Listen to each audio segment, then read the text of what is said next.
Real one நேயர்களுக்கு வணக்கம். இன்றைய நேர்காணலுக்காக நம்முடன் இணைகிறார் புரட்சி தமிழகம் கட்சியின் தலைவரும் வழக்கறிஞருமான திரு ஏர்போர்ட் மூர்த்தி அவர்கள். வணக்கம் சார்.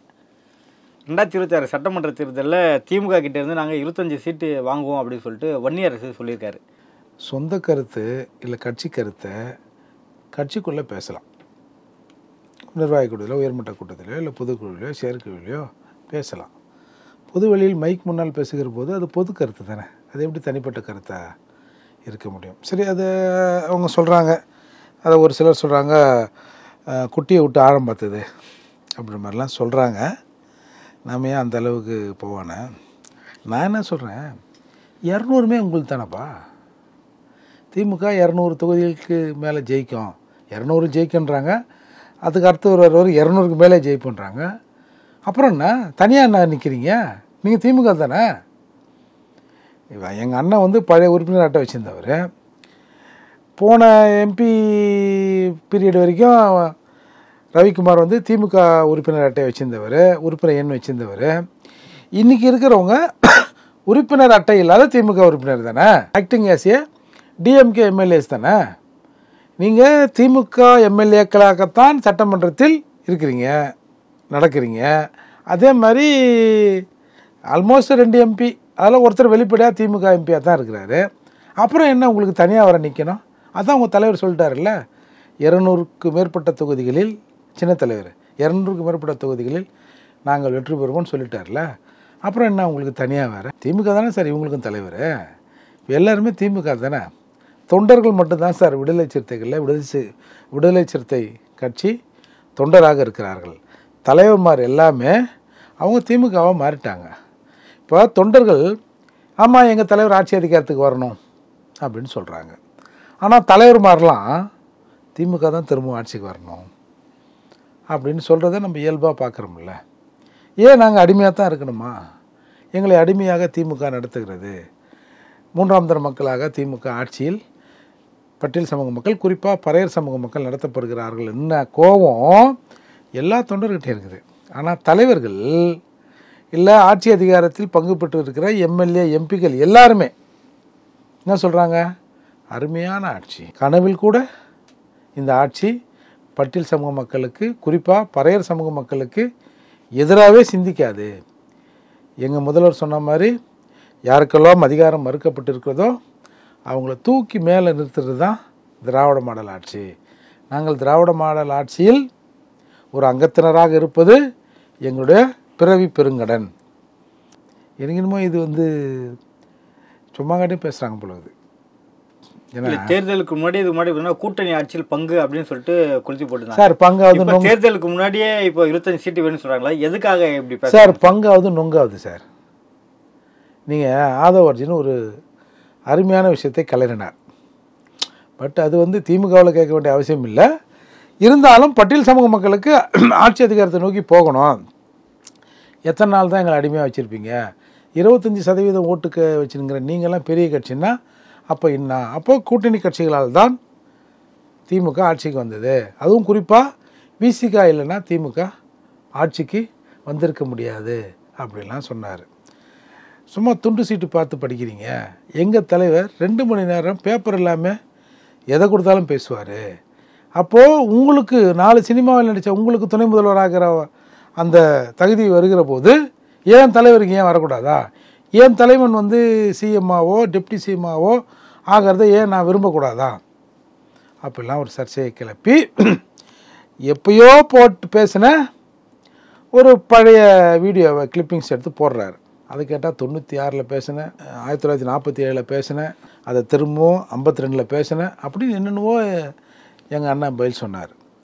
சரி, இந்த டக் ஆஃப் வார் நடந்து கொண்டிருந்த போது அண்ணா அறிவாலயத்தில் நம்முடைய தமிழக முதல்வரும் எங்கள் பாசத்துக்குரிய திமுக தலைவருமான முத்துவேல் கருணாநிதி ஸ்டாலின் அவர்களை எங்கள் எழுச்சி தமிழர் தென்னாட்டு பிரபாகரன் பார்க்க போகிறார்.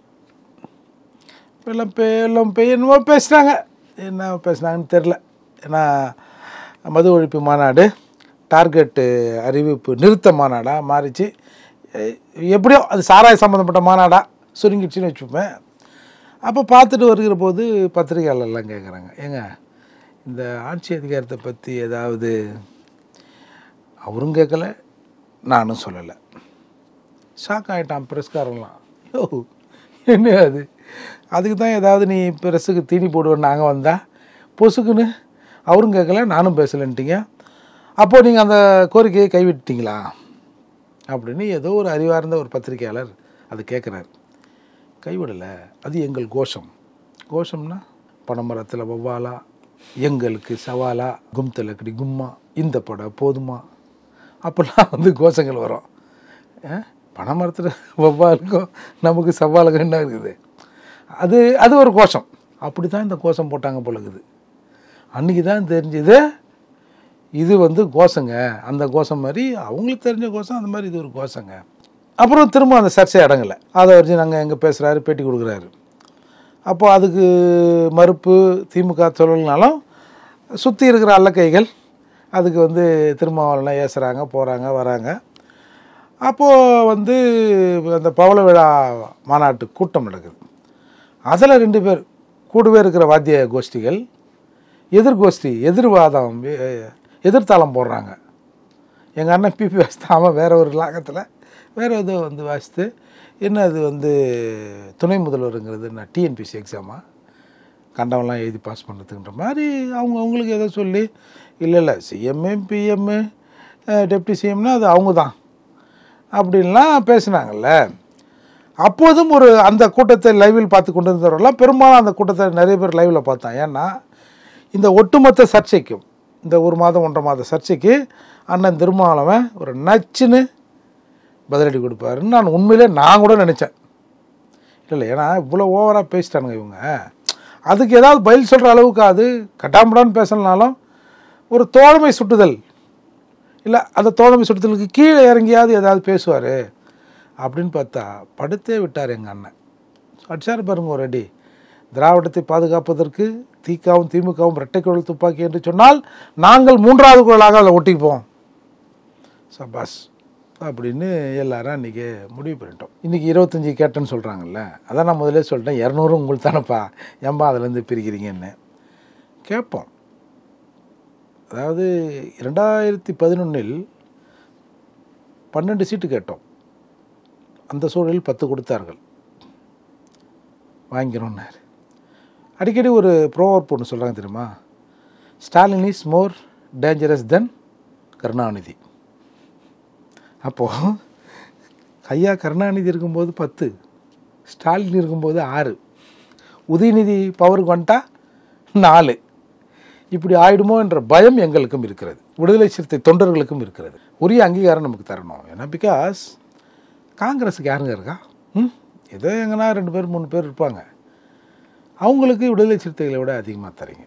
எந்த காங்கிரஸ்காரன் நாளைக்கு வந்து உங்கள் சின்னத்தை போய் செவத்தில் வரைப்பானோ, நாளைக்கு இடத்துக்கு போய் எப்பா எங்கள் அண்ணன் சின்னத்தில் இருக்கிறாரு ஓட்டு போடுங்க, உதயசூரனுக்கு ஓட்டு போடுங்க, அப்படி எங்களுக்கும் சேர்த்து போடுங்க அப்படி எந்த காங்கிரஸ்காரங்க வந்து கேட்க போகிறாங்க? விடுதலை சிறுத்தை மட்டும்தான் கேட்கும். விடுதலை சிறுத்தை மட்டும்தான் தேர்தலில் அடி வாங்கும், மிதி வாங்கும், போஸ்ட் ஓட்டுறோம், கொடி கட்டும். அது நீங்கள் என்ன தான் இன்சல்ட் பண்ணாலும் சரி, கூட்டணி தர்மம், எங்கள் கூட்டணி பலமாக இருக்கிறது அப்படின்னு அந்த தேர்தல் ஆரம்பிச்சிலேருந்து முடிகிற வரைக்கும் அந்த வாசகம் மட்டும்தான். எதை கேட்டாலும் எங்கள் கூட்டணி பலமாக இருக்கிறது. நைட்டில் எவனா எழுப்பி ஏதாவது அட்ரஸ் கேட்டால் கூட திமுக கூட்டணி பலமாக இருக்கிறது அப்படின்னு சொல்லிட்டு எங்கள் விசிகா சகோதரர்களை மூளைச்சலவை பண்ணி வச்சுருவாங்க அந்த 10-20 நாளைக்கு. முதலாக சிதம்பரம் தொகுதியில் எங்கள் அண்ணன் நிற்கிறார். சரியான கலவரம், ஓட்டு போட முடியல. அப்போது இது மற்றவங்களும் வேறு மனநிலையில் இருந்தாங்க. கலவரம் வந்துட்டால் ஓட்டு போட முடியாது, அது பண்ண முடியாது, இது பண்ண முடியாது. கம்மாபுரம்னு ஒரு ஏரியா இருக்குது விருதாச்சலம் பக்கத்தில், அந்த ஊரில் ஓட்டே கேட்க விட மாட்டான், உள்ளே போக முடியல. அப்போது நாங்கள் இங்கே சென்னையில் இருந்தோம், அந்த தேர்தல் வேலைலாம் பார்த்துக்கின்னு, இந்த மாதிரி அங்கே ஓட்டே கேட்க முடியல அப்படின்னோடனே சரி பார்ப்போம் அப்படின்னு சொல்லிட்டு நாங்கள் ஒரு செட்டப்பாக போய் நடுராத்தில் இறங்கினோம். எங்களை போலீஸ் அங்கே இருக்கிற சும்மா 2-3 போலீஸ் ரவுண்ட் அப் பண்ணாங்க. நாங்கள் 2 வேன்லேயும் நம்ம போயிருந்தோம். அங்கே மெயின் ஆட்டோ ஸ்டாண்டாங்க. அப்புறம் மற்றவங்களாம் வரதுக்குள்ளே அப்புறம் எல்லோரும் இது பண்ணி அங்கங்கே ரூமில் தங்க வச்சு கல்யாணத்துக்கு வந்தோம், அது காது ஊத்துக்கு வந்தோம், அது இதுன்னு அந்த 2 போலீஸ்காரங்களை ஏமாற்றிட்டு அங்கங்கே போய் தங்கிட்டோம். ஆட்டோ ஸ்டாண்டில் பெரும்பான்மையாக எஸ்சி அல்லாதவர்கள் தான் அந்த ஆட்டோ ஸ்டாண்டில். டேய் உள்ள சித்தக்காரங்க ஆளை இறக்கிட்டானுங்கப்பா, முடிஞ்சு போச்சியா, ஏதோ ஒரு பெரிய பிரச்சனை நடக்க போதியா அப்படின்னு அவன் எல்லாம் திமுனுக்குறானுங்க பசங்க, எல்லாம் வயசு பசங்க அப்படின்ட்டாங்க. அப்புறம் என்ன பண்ணுறோம், ஒரு கலைக்குழு எடுத்துக்கின்னு நாங்கள் பாட்டு அந்த கம்மாபுரம் ஒன்றியத்தில் நாங்கள் பாட்டு போய் ஓட்டை கேட்குறோம். ஒரு பையன் எங்களை மறிக்கலை, ஒருத்தர் ஏன்டா இங்கே வந்தீங்கன்னு கேட்கல, நாங்களாம் வம்பு எடுத்தா தான் பொழுகுது. அப்படிலாம் ஓட்டு கேட்டு அந்த அந்த ஒன்றியத்தில் ஓட்டு கேட்டு வந்தோம். அதுக்கப்புறம் எலெக்ஷன் நடக்குது. எலெக்ஷன் அன்றைக்கி பயங்கர தகராறுனா நம்ம இயல்பாக அடி. ஒரு தலைவர் காரில் போகிறார், அம்பாசிடர் காரில். அப்போ கூட இருந்த ஒருத்தன் சொன்னான், உங்கள் தலைவருன்றீங்க, அன்றைக்கி என்ன தெரியுமா நடந்தது? என்னப்பா நடந்தது? வண்டியில் முன்னாடி உட்காந்துங்கிறாராம். வண்டியில் செட்டில் கானா பாட்டு ஓடுதான். இப்போ ஊராண்ட போவாங்கல்ல, காலனி தெரியுமில்ல, காலனிங்கன்னு காலனி ஆண்ட போனோடனே அப்படியே சோகமாக வச்சுக்கின்னு, தயவு செஞ்சு 5 மணி வரைக்கும் திரும்பி ஒன்றும் பண்ணாதீங்க. ஏன்னா திரும்பி போனால் கலவரம் பெருசாகிடுச்சுன்னா ஏற்கனவே பயந்தவன் ஓட்டு போட மாட்டான். அப்புறம் கலவரம் அந்த ஊரில் கலவரம் இந்த ஊரில் கலவரம்னா ஏப்பா எதுக்கே ஓட்டு போட்டுக்கின்னு அடிச்சிடுவாங்கப்பா அப்படின்னு ஜனங்க அடங்கிடுவாங்கன்னு அப்படியே கை கூப்பிட்டு கும்பிடுவாராம். கொஞ்சம் தூரம் அந்த ஊரை கடந்து போனால் திருப்பி செட்டை கானா பாட்டு போடுவாராம். அப்படியே கை தட்டு ரசி கேட்டுனே வருவாராம். திருப்பி ஊர் வரும்போது செட் ஆஃப் பண்ணுவாராம். அப்படின்னு அன்றைக்கு அவருடைய பாதுகாப்புக்கு அன்றைக்கு கூட அனுப்பப்பட்ட ஒரு நபர் என்கிட்ட வந்து சொன்னார், யோ என்னையா அவங்க அண்ணன் இப்படி இருக்காரு அப்படின்னு. அதனால் தேர்தல்னாலே தில்லு முள்ளு தானே, தேர்தல்னாலே வெற்றி தானே. எப்படியோ நான் ஜெயிச்சான்னா எங்கள் எஜமா ஜெயிச்சான்னா, எஜமானர் தான் சொல்லிட்டார்ல 200 ஓகே க்ளீன் நமக்குதுன்னு. அப்புறம் ஏன் இவங்க கேட்டுக்கினேன் சும்மா இதெல்லாம். இப்போ இதை சொல்லலாம், நம்ம பேச போகிறது இல்லைல்ல. தேர்தல் வரைக்கும் என்னை பேசினே இருக்கணும். வில்லேஜ் சித்த கட்சியில் நல்லா ஆர்டிஸ்ட், அவர் நல்லா செவத்தில் இது திடீர்னு எங்கேயோ போயிட்டார். எங்கள் அண்ணன் கேட்டார், எங்கப்பாவா நீ நல்லா சாப்பிட்டு தானே இருந்தால் எங்கே காணால அப்படின்னார்ல. அப்போ நம்ம இருக்கிற மாதிரி கையை காலை அசைக்கணும்ல. அதற்காக அப்பப்போ இந்த மாதிரி ஏதாவது 1-2 அப்படி சொல்லியிருந்தான் இருப்போம். வில்லிய கட்சிக்குள்ளே யார் எந்த கருத்து சொன்னாலும் அது அவரோட தனிப்பட்ட கருத்துன்னு சொல்கிறதுக்கு என்ன காரணம் சார்? சார் நாங்கள் எங்கள் கட்சிகளுக்குள்ளே கருத்து சொல்லக்கூடாதா? திமுக தானே நாங்கள் பேசக்கூடாது அப்படின்னு சொல்லி எல்லோரும் விலை கொடுத்து வாங்கிட்டீங்க. எங்கள் கட்சிக்கு எதிராக இப்போ எங்கள் அண்ணன் இருக்கார், திருமாவளவன் தான் தலைவர். தலைவருக்கு எதிராக மற்ற பொறுப்பாளர் பேசக்கூடாதா? இன்னும் ஜனநாயகமே இல்லை இந்த திமுகவே. அது நம்ம திமுக போல தான், நாங்கள் இன்னும் அதில் போய் மெர்ஜாவில். அது வரைக்கும் எங்கள் உட்கட்சி ஜனநாயகத்தை நாங்கள் பேசின்னு தானே இருப்போம். அது கூட நாங்கள் பேசக்கூடாதா? டீச்சருங்க பேசாதீங்க பசங்களா அப்படின்ற மாதிரிலாம் இருக்குது. இல்லை அப்படி பேசுனாலும் அது அவரோட சொந்த கருத்துன்னு சொல்லிடுறாரு சார்.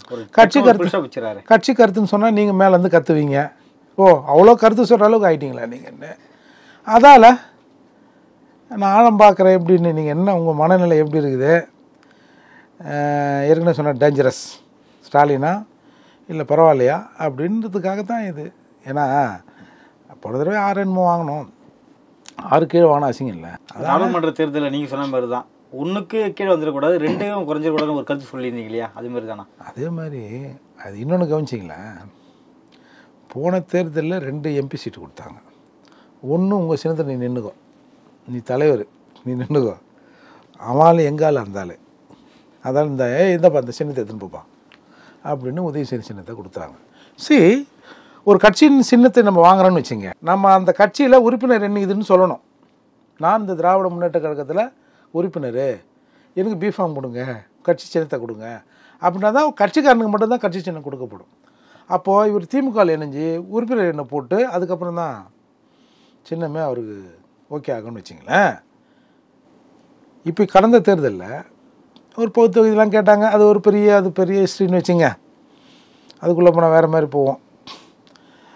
2 சீட்டு கொடுத்துட்டாங்களாம். அப்பா கடவுள் 2 சீட்டு கொடுத்துட்டாரு. 2 சீட்டு கொடுத்து 2மே உங்கள் சின்னத்தில் நின்றுங்கன்னு இருப்பார்.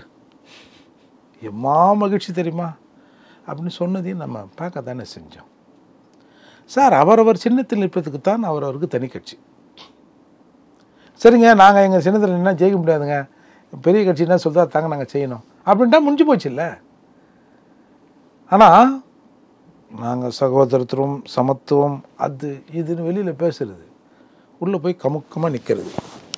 ஏய் வாயை தரேன், இல்லை எஜமா நீங்கள் என்ன சொல்கிறீங்களோ சரிங்க சரிங்க அப்படின்ற மாதிரி தான் இவங்க பாலிசி. எங்கள் அண்ணன் பாலிசி எப்படின்னா, நல்லதோ கெட்டதோ நம்மளை பற்றி பேசுகிறானுங்கள்ல, பேசுங்கன்றது தான் அவரோட பாலிசி.